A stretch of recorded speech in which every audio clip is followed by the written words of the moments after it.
අයිබෝවන් පුංචි යාළුවෝ හැමෝටම ඔන්න අදත් සුපුරුදු විදියටම ඔයාලට ලස්සන කතාවක් අරගෙන පොඩ්ඩංගි ලෝකෙන් ඔයාලව බලන්න මම ආවා.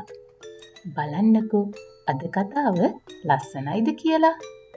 අද කතාවේ නම තමා ශීත ඍතුවේ ආරක්ෂකයා.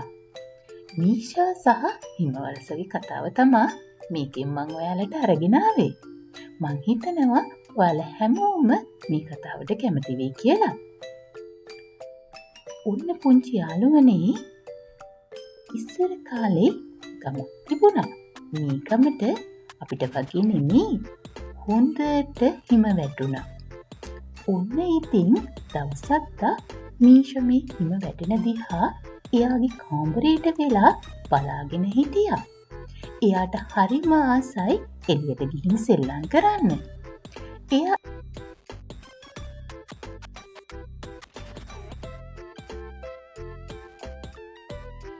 එයාගේ පුංචි බල්ලත් එක්ක ඔන්න එළියට බැහැලා සෙල්ලම් කරන්න යනවා.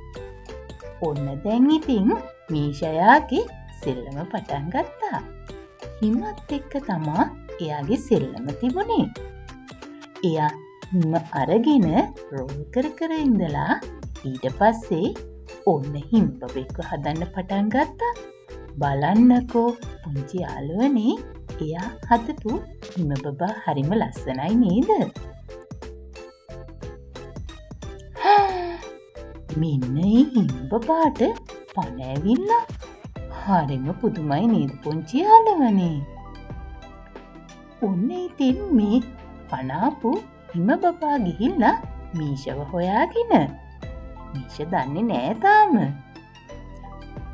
මීෂාත් හරිම පුදුම වුණා හිමබබාට පණාපු එක ගැන.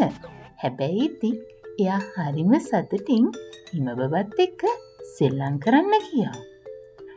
ඔන්න පුංචි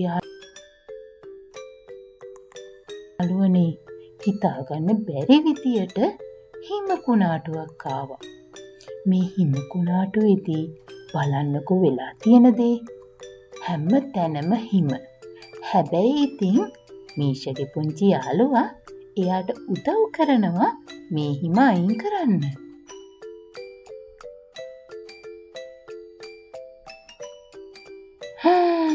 මොකද මේ වෙලා තියෙන්නේ? ඔන්න දැන් ඉර පායලා මෙයා හදපු හිමබබා ටිකෙන් ටික දිය වෙනවා. හැබැයි ඉතින් මීෂාට හරිම දුකින් ඉන්නකොට හිමබබා කියනවා දුක් වෙන්න එපා. හැමදාම මං ඔයා ගාව ඉන්නවා කියලා. ඔන්න ඉතින් අමාරු වෙන්න උනත් මීෂා හිත හදාගෙන යනවා එයාගේ ගෙදරට. එයාට හරිම සතුටුයි.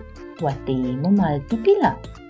මොන දේ වුණත් හිමබබා නැති වුණත් එයාට හරිම සතුටුයි අනිත් අයට උදව් කරන්න පුළුවන් වෙච්ච එක ගැන. කොහොමද පුංචි යාළුවනේ අද කතාව? බලන්නකෝ අපිට හොඳ යාළුවෙක් හම්බුනම ඕනම දෙයක් කරන්න පුළුවන්. එයාලා අපි ගාව නැති වුණත් හැමදාම අපිට හිතෙනවා අපි ගාව ඉන්නවා කියලා. එහෙනම් ඉතින් මේ වගේ ලස්සන කතා බලන්න පොඩ්ඩංගි ලෝකෙත් එක්ක එකතු වෙන්න.